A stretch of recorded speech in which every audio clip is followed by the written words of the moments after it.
His was the shrug that was seen around the world last night and gave voice to a lot of people who just suffered a bad beat.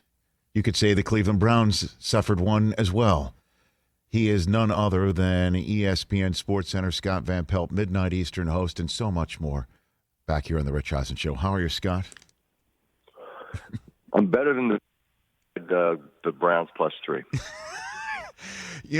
I got to be honest with you, Scott. And I, me being an NFL employee, I don't really. Of course. And this is true. I really don't pay attention to that sort of stuff. I don't.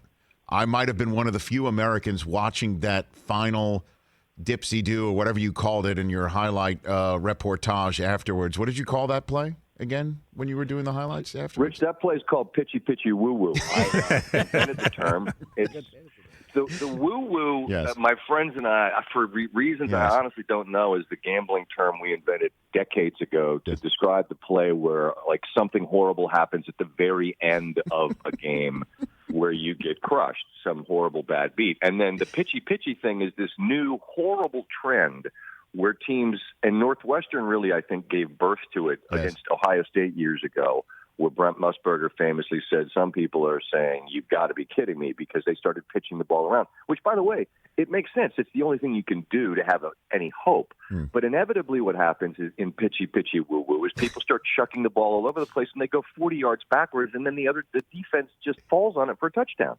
And last night, the pitchy woo-woo resulted in a safety.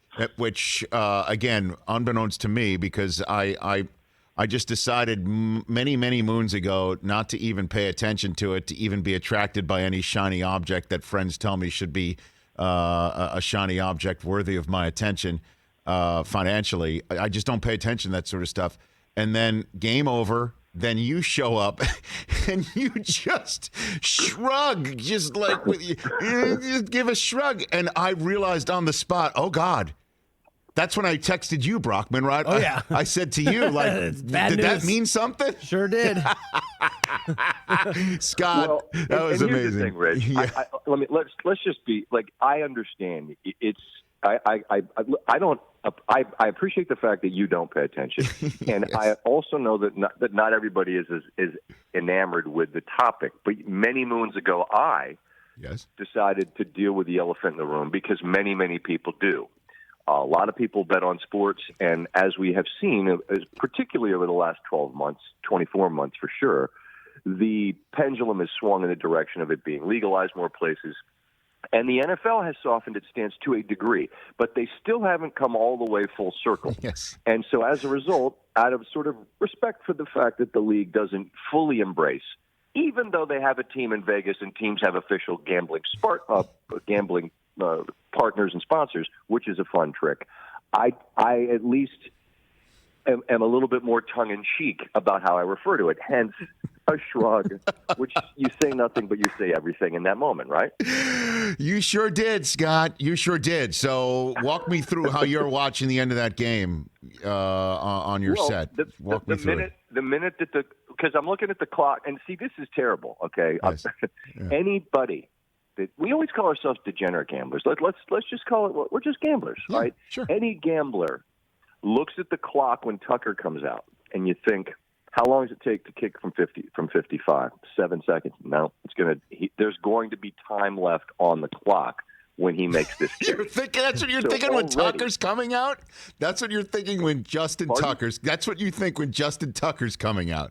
That's what you're thinking. Well, I think that's because I know Justin Tucker's making the kick because he's the best kicker in football. Sure. So I'm already working off the presumption he's making this, and there's going to be time on the clock. And just so we're clear, I have no action on this game. It doesn't impact my life at all. I'm just thinking, content-wise, we could be looking at a horrendous ending here.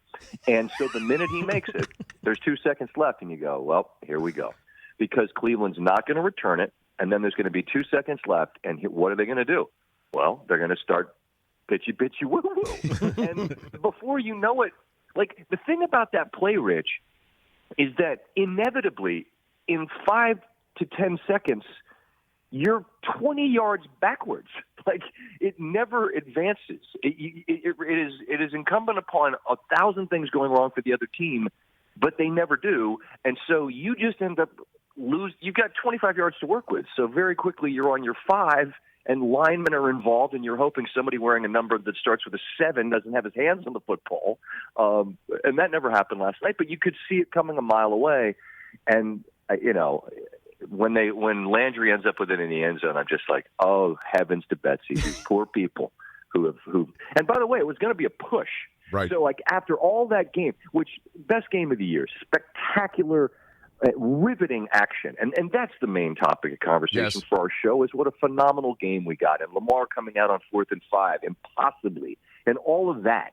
But then the fact that incredible game, division rivals in Cleveland, all of it, ends like that is just this perfect little cherry on top of the sundae. Hey, you watched all the way to the end. Thanks for that. Watch more right here.